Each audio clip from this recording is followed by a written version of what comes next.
La dernière notification. Il était 3h17 du matin quand le téléphone de Rania vibra. Vous avez un nouveau message. De vous-même. Elle fronça les sourcils et l'ouvrit. C'était une photo d'elle, endormie dans son lit, prise à l'instant. Son cœur se serra. Elle vivait seule. La chambre était silencieuse, sauf pour les battements de son cœur. Puis elle l'entendit. Un léger clic, comme l'obturateur d'un appareil photo, venant du coin sombre de sa chambre. Lentement, son téléphone vibra encore. Nouvelle notification. Joli sourire, retourne-toi. La poupée dans le coin. La grand-mère d'Ayaan le prévenait toujours. Ne touche jamais à la poupée en porcelaine dans le grenier. Ne la déplace jamais. Une nuit, un doux tap-tap-tap le réveilla. Il se frotta les yeux et se figea. La poupée se tenait dans le coin de sa chambre, ses yeux vitreux brillant au clair de lune. Il hurla pour appeler ses parents. Ils accoururent et allumèrent la lumière. La poupée avait disparu. Pensant avoir rêvé, ils repartirent.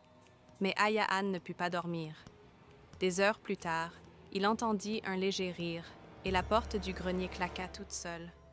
Au matin, ils trouvèrent des traces de boue dans le couloir menant au grenier. La poupée était de retour à sa place, mais cette fois, elle souriait.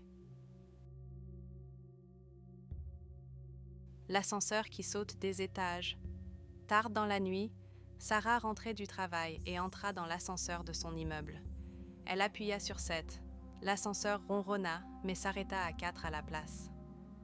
Quand les portes s'ouvrirent, il n'y avait pas de couloir familier. À la place, un long couloir sombre s'étendait à l'infini, éclairé par des lumières jaunes qui grésillaient. Un seul murmure résonna dans l'ombre. « Viens à la maison ». Les mains de Sarah tremblaient alors qu'elle martelait le bouton « Fermez la porte ».